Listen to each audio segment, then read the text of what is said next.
Everyone, today I'm doing some of the best cards so far in Epic Underworlds.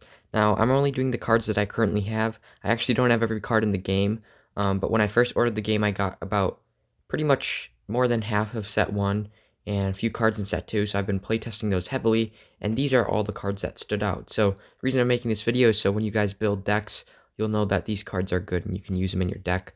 So first, we got a combo. Um, Now, these two cards are good alone, but when paired together, they're amazing. So first we have Cranton. Actually, the second card I made for the game. It says, when killed, draw a card, or when sent to the underworld, draw 2 cards. Now, this almost never happens unless it's comboed well. Because draw support in my game is rather hard, but this, when killed, draw a card is super good. And it's only 4 points, so it's already, like, really good. But when you combo it with Combat Engineer, which says, when played, search that. You can also combo this really well with the Shank deck. But I won't be showing any archetype-specific cards. These are just general, like, good cards you can use in any deck. But when played, search the top 3 cards of your deck. You add 1 to your hand, 1 to your discard pile, and 1 to your underworld. So if you manage to draw Cranton, you can send him to your underworld and draw 2 cards, or you can send him to your discard pile and draw 1 card right away. So super good combo, really good. So this card I actually didn't expect to be on this list. Nobody thought this card was too good until we started doing some battle videos with it, and it's really good. Being able to add +3 life to any creature is absolutely insane, because you can't really just flat out destroy a creature with a spell. In set 3 you can, but so far in the meta you can't. So Helm of Battle, if you pull this in a pack, and it's only a common, same with most of these cards, super good. Now, this is probably one of the best draw support cards in the game. Chest of Cards. It's probably one of the cheapest cards in the game. I just made this because since draw support is hard in my game, I wanted to make it really easy. Or I guess a little easier. So, Chest of Cards, look at the top 5 cards of your deck, put 1 in your hand, put the rest at the bottom of your deck.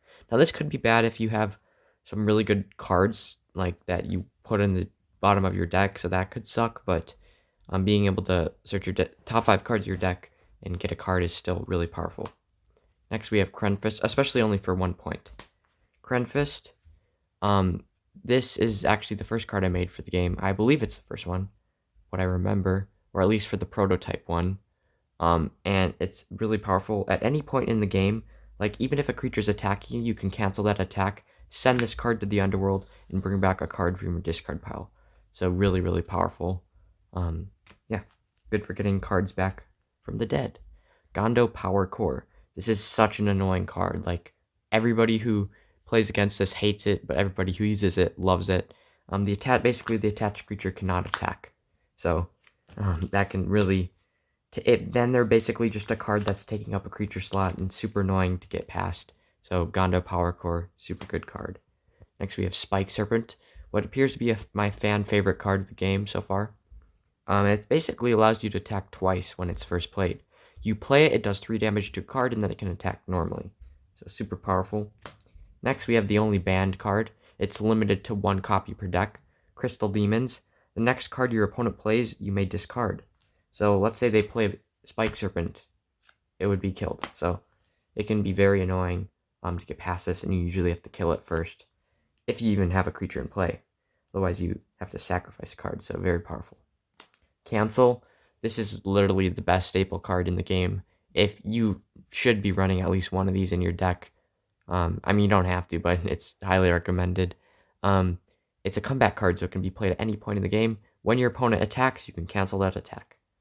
So very powerful. Next, we have a little damaging card. This is probably the only damaging card from set 1 that's a spell, I believe. I know there's Smash of God, but that one sucks. Unknown Blast is only 3 points, and it does 3 damage. Don't worry, that is fixed. It's now damage, it's correctly spelled, to a target creature. So you can basically see Spike Serpent, he has 4 life. Most creatures have 2 attack, so you could do 2 attack and then boom, kill them. Or just one-shot them.